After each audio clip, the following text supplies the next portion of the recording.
it's like, it's sad to see it go. There's not, the paint's going, so I'm starting to see rust, but it's about $2,000 to paint it, and I don't know. I don't think it's worth it. Yeah. But it's bittersweet. Basically, normally, like in the middle part 3 or something, I wouldn't bother. There was some really important stuff in part 4 that I wanted to make sure we talked about, especially because we only have a couple of classes left. I think we have 2 classes of content left, and then Thanksgiving, and then 1 review session, and then the final. But part 4 is short enough to do it. It's probably not the most important part. 3's the most important. It's what he's famous for. But I think some of the coolest stuff is happening in 4. And basically, before we did that, we talked about Peter Strawson's new riddle of induction. No, I'm sorry. I'm already getting things confused. This is the last thing on the causation stuff. And it's ever since it came out, there have been a lot of objections and stuff to it. And it really picked up in the 20th century. And I don't know how much you know about 20th century philosophy, but it focuses a lot of it on language. Right. And we had learned at the very end of the 19th century, these new logical tools that reveal that language has this underlying logical structure you can analyze. And so 2 sentences that are grammatically identical can actually have different meanings because they're different logical structures. And so the goal became to analyze philosophical questions. And the basic idea was when you did that, it would reveal that the questions never actually come up. They don't solve the questions, they kind of dissolve them. And so an Oxford guy named Peter Strawson tried to do that with the problem of induction. Mm. And his it's from a book called, I had it written down in class, like Introduction to Logical Theory, I think is the book. And then the section is actually called Dissolving the Problem of Induction. And basically, he says, and I don't think people in class gave it the proper consideration. You have to treat it charitably. I don't think it works in the end, but I think it's really genius. Yeah. And like Sam was immediately dismissive of it, but I don't think he gave it a shot. And this is oversimplified, but it's easy to find that article if you want to read the real thing. Okay.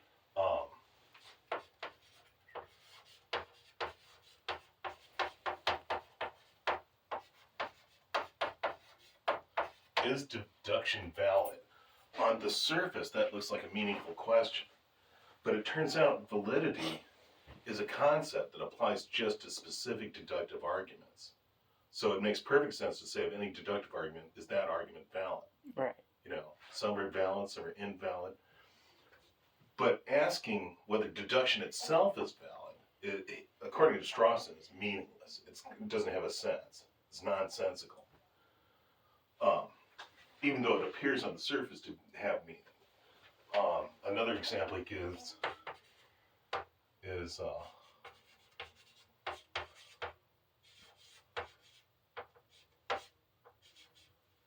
law legal? Again, it makes sense to ask of any particular law, is this law legal? And what that means is laws don't exist in a vacuum. They have to be grafted onto the body of law, and sometimes they're inconsistent. So again, it makes sense to ask of any particular law, is that law really legal? Like, is it constitutional, for instance? Okay. But asking whether law itself is legal is meaningless. It doesn't make any sense. Right? Mm-hmm. Okay. So he wants to say the problem of induction is doing the same thing. Asking, is induction justified? Sorry, I wrote that so fast. Is analogous to the same kind of thing. It's asking a similar kind of meaningless question. You can ask of any specific inductive argument if that argument's justified. Some are weak, some are strong. But asking if induction itself is justified, he wants to say it's nonsensical in the same way. So do you see how that kind of dissolves the problem? I see what he's getting at, but again, I don't think it works either. Yeah. But I think it's genius. I think out of the like 20-some attempts just in the 20th century to somehow solve the problem of induction, I think that's a really interesting one. In theory of knowledge, we cover a bunch of them, but you know, we don't have to. This is a course on Hume, so we're sticking to Hume. But as far as objections to it, I think that's it's not quite an objection, right? It's dissolving it. Mm-hmm. But I think it's interesting. What it means is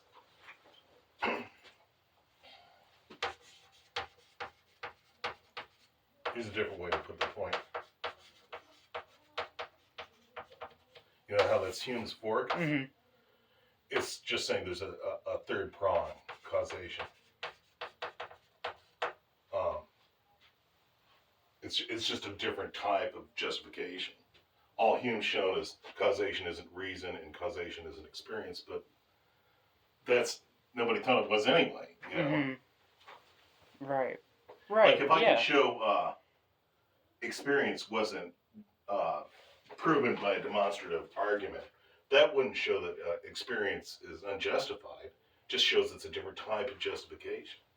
Mm-hmm. So that's another way to look at it. Right. Yeah, that's interesting. Then we moved into, I'm trying to break down the whole lecture pretty quick. We moved to part 4. Mm-hmm. So yeah, part 1 was basically about the content of our mental life. Part 2 is about space and time. Part 3 was about knowledge, belief, and probability or causation. And part 4 is about skepticism. And so he talks about skepticism concerning reason, skepticism concerning the senses, skepticism concerning ancient and modern philosophy, and then skepticism about the self at the very end.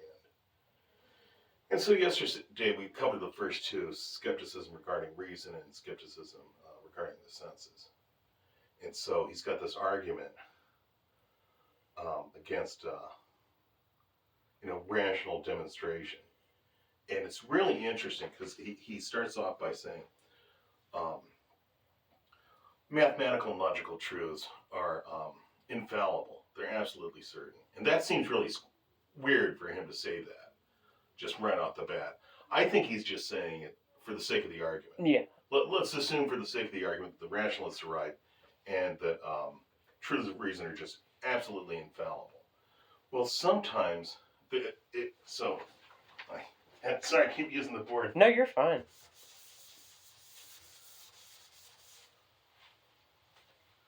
So, 2 + 2 = 4. That's an a priori judgment. Mm-hmm.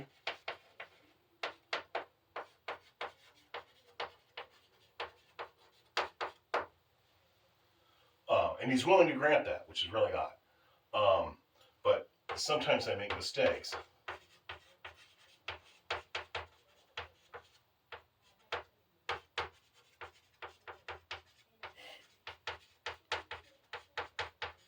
When I make a priori judgments. But the great insight is that this is a judgment too. Mm-hmm.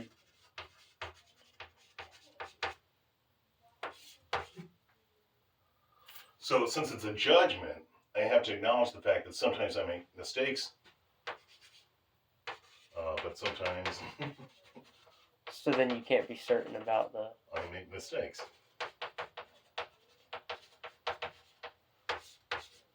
Yeah, exactly. Yeah. But this is a judgment too.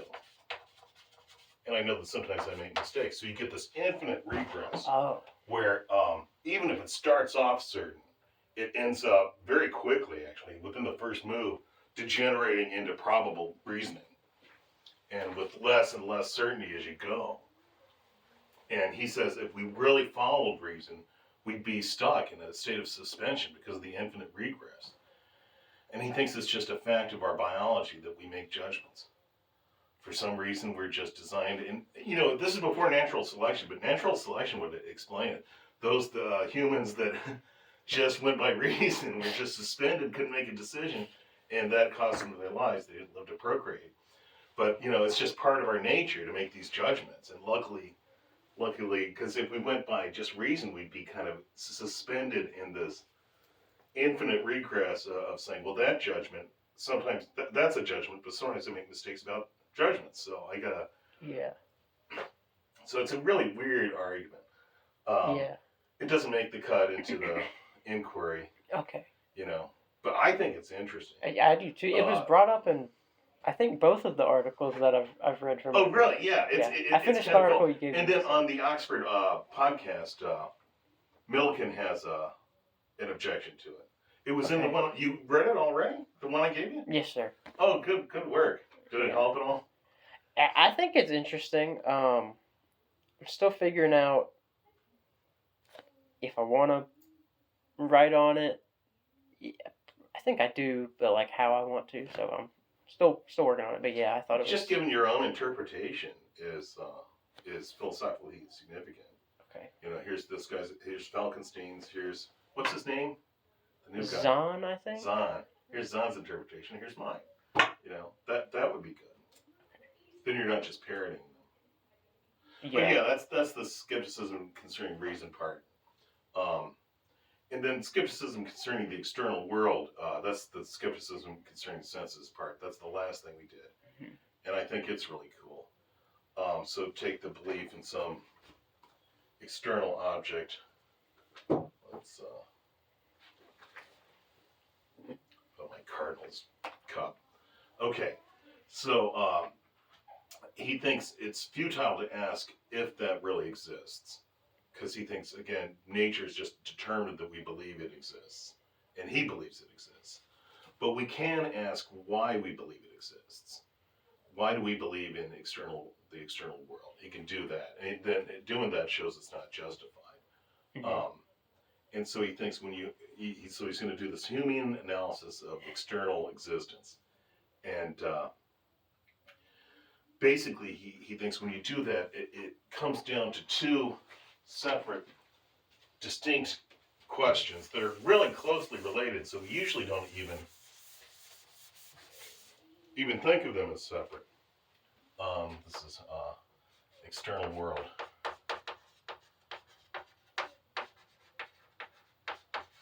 And external in what sense? External to our perceptions. So I believe that exists independently, beyond my perceptions. Right. So that's what internal would be, your perceptions. Mm-hmm. And so it's continued existence.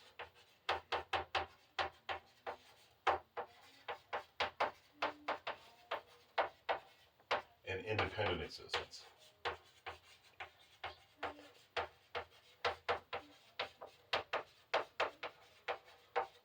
And they're different. But they're very closely related. So my belief in the external world is composed of a sub-belief in the independent existence of this object and the belief in its continued existence. So he thinks, what causes me to believe that? There's three possibilities. Reason, experience,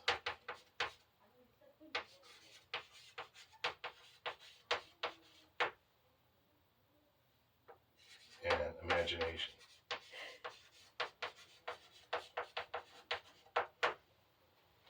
And it's just process of elimination. And by Hume's fork, the first two are the only ways you can justify it. Mm-hmm. So it can't be reason, he thinks, because even as kids, we just naturally believe in external objects. We don't have to come up with some little argument to prove external objects exist. We just automatically believe they're external. Right. There might be some really complex, subtle philosophical argument that really proves it, but even if that's true, that's not what's motivating most people's belief in it. Children believe in external objects, even the severely mentally handicapped do. if there is such a proof that they exist, it's known to only a few people. Mm-hmm. So yeah, that can't be it. The next one, what do I do with John? Can't be experienced either. So I need to make this disappear. I think I'll just put it, you can see it, put it in here. Okay, so now we're not experiencing it, right? And then here it is again. Why do I believe that that it continued to exist and independently exists? Well, it's a leap of the imagination. It can't be experienced by definition because we weren't experiencing it, right? So it can't be experience that does it. It's got to be the imagination. And the imagination does it in two ways. Constancy and coherence. So constancy is like resemblance. I think this is the same cup because it looks just like it did. Right. Same shape, same color, same everything. That's constancy. He's got this great example of the fireplace, he leaves for 5 minutes, he comes back, it looks just the same as when he left. So it's the same fire. Mm-hmm. But sometimes it's not the same. Sometimes you get back and the car won't start. Yeah. Or sometimes, I could have opened this and this could have been broken or something. It doesn't, it's not constancy.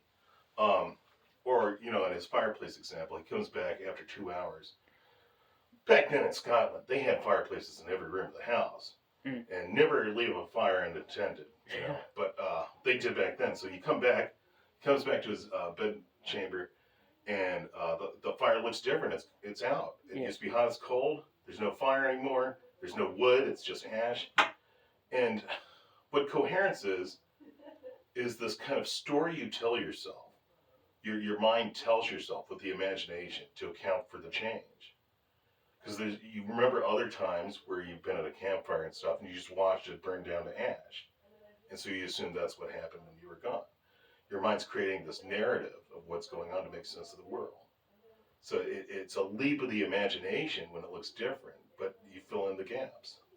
And it turns out that that's what neuroscience now thinks. Your mind, your brain is constructing this narrative of all the sensory stimuli and your memories and shit. And it's making up this story to make sense of the world. So Hume was basically right about that. He wasn't talking about the brain and neuroanatomy, but I mean the basic idea that we're giving ourselves this narrative to create our conception of the world. And you got to be careful. Like some people will say, you're creating reality. Right. I think you're just creating your understanding of what's going on. Right. You're creating your theory of what reality is. So people are really sloppy like that. Yeah. There's a big difference. Yeah. It's your representation of what's going on. Yeah. And there are experiments that psychological experiments. This elephant got loose in a city from a zoo or something, and they couldn't catch it for a while because people saw it as a car. They weren't expecting to see a big elephant. Yeah. And so they saw kind of a vague shape, and they just, you don't think about it. You kind of see what you think you're going to see. And there's a famous experiment, you might know about this one, where it's a basketball game. They do it in a lot of intro to psych classes. You watch this video of a basketball game, and then you stop it, and the teacher says, did anyone notice the guy in the gorilla suit? Oh, yeah. Yeah, and because you're watching the ball, Right. So it's a similar kind of thing.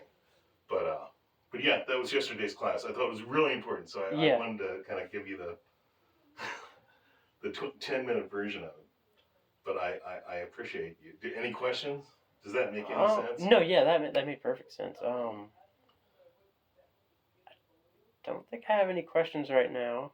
Yeah, I mean, just it all made. Yeah, that's basically sections 1 and 2, and we'll do section 3 on Tuesday. Okay, cool. Are we? You think we'll make it through the whole of? Yeah. Okay, cool. We'll do ancient. So what we have left then, since you came to this, is just his skepticism about ancient philosophy and then the self. So we'll do that Tuesday and Thursday. Then the break.